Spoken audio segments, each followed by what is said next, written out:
Baseball's Rookies of the Year were announced on Monday. Maybe the least surprising award winners in the American League. It was Houston's Carlos Correa, while Kris Bryant of the Cubs took home the National League honors. I'm Brian Clark at CineSport, talking about it with Jim Litke of the AP. And Jim, you're in Chicago. You spent some time around the Cubs.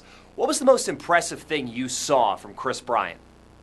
Well, I like the way he rose to the occasion. I mean, he had a couple of game winners on a club that led the major leagues in game winners. There was, a couple of home runs that were just these towering, dramatic shots, and he had a very funny way of looking at, at those game winners. He was just kind of thrilled to be there, which every rookie says all the time. But the Cubs did it enough times to make you think that this is a pretty fast developing team. And for a rookie, 26 homers, it's a Cubs rookie record, but it led the tied Jock Peterson for the lead among all rookies. So the kid had power. His WAR number is terrific. He became a pretty good fielder. He's a terrific base runner. Proved it versatile. He played a little bit of the outfield, played a little bit of first base, and really for a franchise on the rise, he's almost like a perfect symbol. Yeah, another franchise on the rise, the Houston Astros. They made the playoffs almost a year or two ahead of schedule, and a big part of that was Carlos Correa, the shortstop, first pick in the draft just a couple of years ago. He draws comparisons to maybe a young Alex Rodriguez.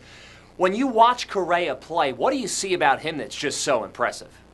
Well, the first thing is the most obvious, his size. The guy's 6'4" and 210 pounds. He looks like he would make a pretty good wide receiver. And so, you're not surprised by the power. His grace is what was kind of impressive. I've seen a couple of highlight packages this afternoon of him, making throws from his knees, just how he goes, how he patrols the infield. And he really shows a lot of moxie and a lot of, as I said, he's agile for a guy that's so big. But I like the A-Rod thing right now. I think Correa is going to be, I think he's going to contend for a lot of awards, a lot of MVP awards down the road. And you can make that same argument for Bryant. So does it almost seem like we're at a special point in the game right now where this generation of young stars, we've seen young stars who didn't pan out, but these two, a guy like Mike Trout, Bryce Harper, they're still very young. What direction is the game going with these kinds of rookies? Well, I think it's a tribute to better scouting. Baseball's been smart for a long time about where they recruit. They've obviously gone through the Caribbean, through Latin America. They're better at identifying prospects early on.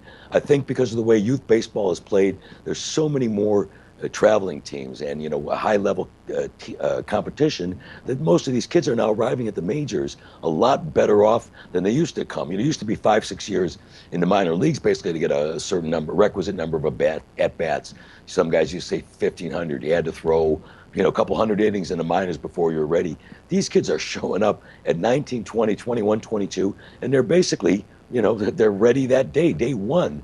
And Bryant probably should have come up even earlier. I mean, realistically, the Cubs kept him there for contract purposes. Correa didn't come up until June, and yet as soon as you saw this guy, you knew he was the real deal.